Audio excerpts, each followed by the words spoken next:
Shalom, selamat pagi saudara yang dikasihi oleh Tuhan Yesus Kristus. Renungan pagi Selasa 23 Agustus 2022. Terambil dalam kitab Galatia 5 ayat 13.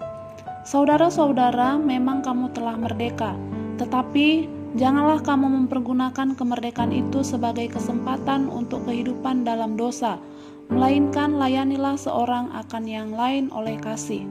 Tema: kemerdekaan orang Kristen. Sebagai orang Kristen, tentu saja kita terus belajar dalam kebenaran firman Tuhan dan mencari kehendak Tuhan dalam setiap hidup kita masing-masing. Tetapi orang Kristen sering sekali terikat dalam belenggu-belenggu dosa dan sulit untuk merdeka. Pada pagi hari ini, kita mau belajar bahwa bagaimana supaya kita benar-benar merdeka dalam kebenaran firman Tuhan. Kita tidak merdeka, kita terikat oleh belenggu dosa. Puji Tuhan, syukur kepada Allah Yesus Kristus yang kita sembah sudah memerdekakan kita, sudah menebus kita dengan darahnya yang mahal itu. Sehingga setiap kita yang percaya kepada Tuhan Yesus sudah menjadi orang yang merdeka.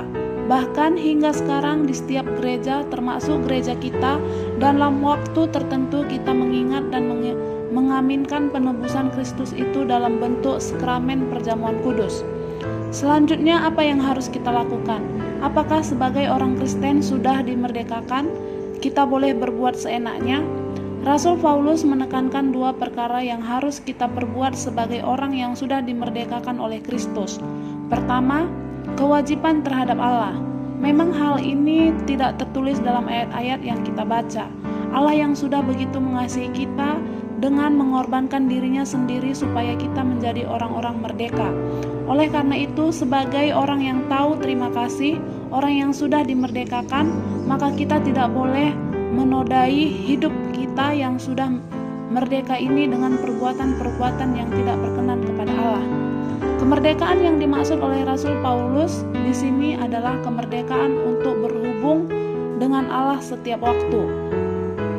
Tidak ada lagi aturan khusus seperti yang diatur oleh hukum Taurat. Maksudnya bukan meniadakan hukum Taurat itu, tetapi karena anugerah Allah sekarang kita yang percaya kepada Yesus Kristus dapat dengan merdeka, bebas berhubung dengan Allah Bapa. Hal yang kedua ialah kewajiban terhadap sesama manusia.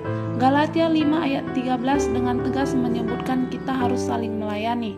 Hal ini berarti kita harus saling mengasihi. Perhatikanlah saudara-saudara seiman kita, perhatikanlah kebutuhannya, paling tidak bawa dalam doa-doa syafaat kita. Kemerdekaan Kristen bukanlah berarti kita merdeka untuk melakukan segala sesuatu. Merdeka berbuat hal-hal yang dapat menyebabkan Allah berduka. Kemerdekaan Kristen adalah karena anugerah Allah untuk tidak berbuat dosa lagi. Kemerdekaan Kristen juga berarti kita dengan bebas dapat berhubungan dengan Allah. Dan Tuhan Yesus mengajarkan agar kita memanggil Allah sebagai Bapa.